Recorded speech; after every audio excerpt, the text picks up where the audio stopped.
We bathe our son, with water, the tap water. We take baths with the tap water.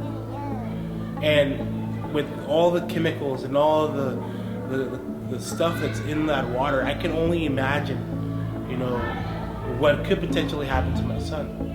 The water issue that I found in Watts was happening in Beverly Hills. I'm sure there would have been a much different response to trying to really hop on top of it and getting things clean.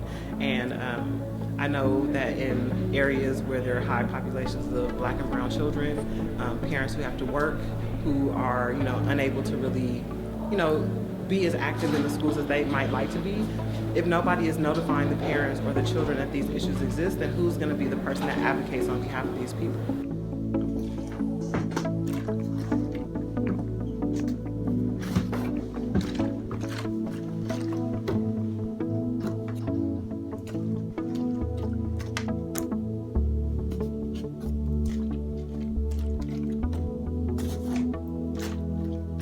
Has come out of a tap. Yeah. So can you just tell me where these samples have come from?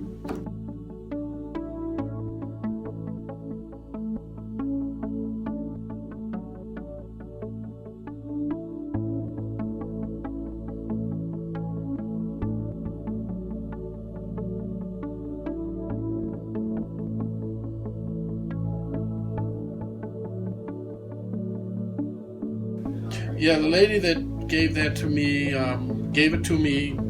I didn't know her. She came up to me in a neighborhood council meeting and heard about the work we were doing and just asked if I wanted, to see a sample.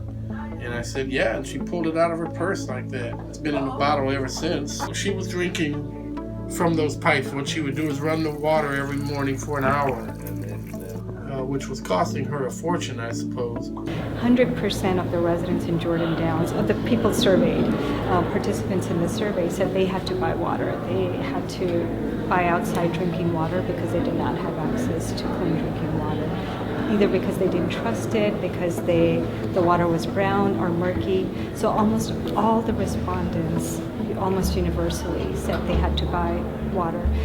I was coming out of my classroom door and there were two girls walking into our area, and I worked in a part of the school where a lot of students didn't really come because it was a specialized program, and so the girls came through and they were going to drink the water, and I just screamed no, don't drink that water, I'll give you water from my water machine, because I had we had Sparklets or something on tap.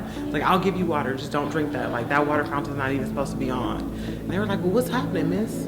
And then it dawned on me, the kids go to school here, they don't even know that they shouldn't be drinking the water. When you turn on the tap and the water's cloudy, and especially when you think of these areas are low income, where they have to stop their day, go buy water from somewhere else. They don't even, they're low income, they don't have money to be purchasing water. And also the time it takes, that whole activity of stopping what you're doing to go across the street, down the street, to go buy water, and then bringing back multiple 5-gallon bottles of water. It's a very strenuous task, and it's not right. And it's just when you look at the location of those water fountains, some of them were near the football fields, and you just your brain starts to go, the athletes, the students that come in from outside areas in the weekends to play on our fields who are drinking this water. It's just it's a very frightening issue to think that, with all the other things happening in schools, that kids also might have to worry about the water that they're drinking and not even really realize it.